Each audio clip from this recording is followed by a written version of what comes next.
The Light Wizard in the flesh will now rant in step 0.2 from the viewpoint of the light side, and Tom's the dark side can understand.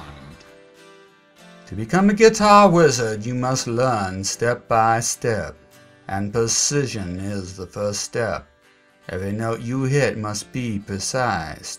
You should never practice anything that is not precise, because anything less than perfection is training you to play substandard, and wizards never do anything that is not perfect. So our first step is perfection. Perfection is not just a style, it's a lifestyle. It's a mindset. And once you set your mind on something, you can take it to perfection, no matter what it is. So a wizard never does anything unless they want to do it the right way. And the right way is always the way that makes it more precise. And this precision is built into everything a wizard does. In step 0, I played a ditty. It only has 3 chords, and as long as you play each chord with precision, you can play this song. How hard can it be? It's only 3 chords. So first, let's learn these 3 chords. If you already know how to play guitar and read and write music, that is fine. But this is how a wizard plays a guitar. So I must start from the basics and define all the notes we need to play. So what I found is the easiest way to learn what notes is called what is to put them into a pattern I can remember. So the strings are labeled 1, 2, 6, starting at the bottom. This is true for my 12 string as well. And the frets are labeled 0 to whatever is the last fret on the guitar you are playing. On my 12 string, that is 20, and 21 on my electric. So what I want to do is teach you how to read and write sheet music. So in this lesson, I will talk about the open notes at the nut. Musical notes are easy to read and write. The treble clef is the symbol used to represent guitar, even though it uses the whole bass clef as well. And there are 5 musical staffs. From bottom to top, the lines read, "Every good boy does fine," or E, G, B, D, F. And the spaces read F, A, C, E, or face. From bottom to top, the open chords read, "Every artist digs guitar back east," or E, A, D, G, B, E. Note that the guitar neck has the bottom E on the top of the sheet music staffs. It's because it's viewed as if you laid the guitar on its side. So the high E on the top of the music staff is the last letter in the word bass, and the low E is actually 3 more staffs down under the last staff. Knowing just this one little trick, we can memorize the whole fretboard. I will teach you a new string in coming steps.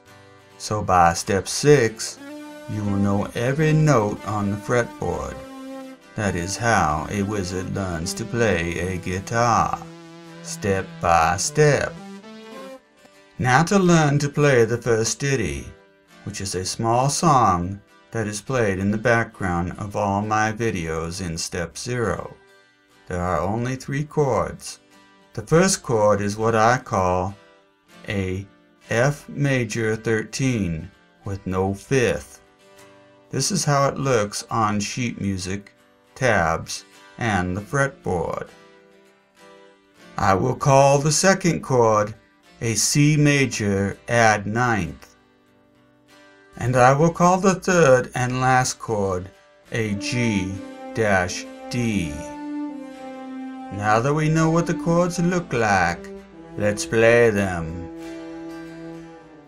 The chords must be made with precision.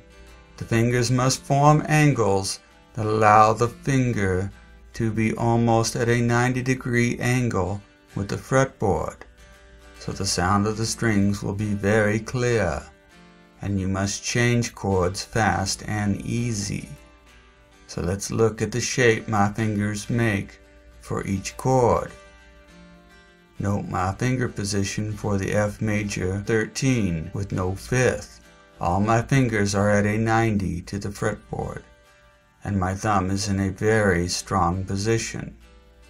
Now as I change to the C major 9th, note that all I am doing is moving my index and middle finger up one string. And I will do the same for the G-D. But due to the stretch, my middle finger is riding high on the string. This is because I cannot quite get a 90-degree angle, but I want to make sure I do not deaden the string below it. The ditty is played with a pick. I use a white 0.38mm nylon electric guitar pick. I am also playing a 12-string Ovation electric acoustic guitar with ultra light strings, and I will pick each note on the top finger in a progression. I do this by walking my fingers into position, as I illustrate in this Tux guitar chart, which may not be exact, but gives the general idea how I pick it.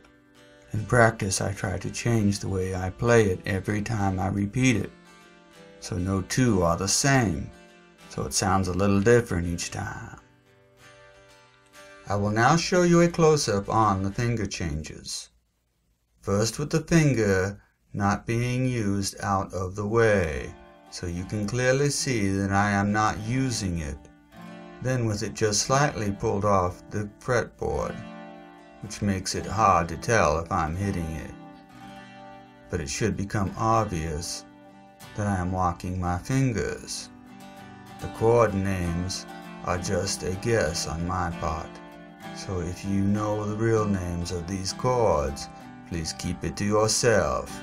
I do not want to know.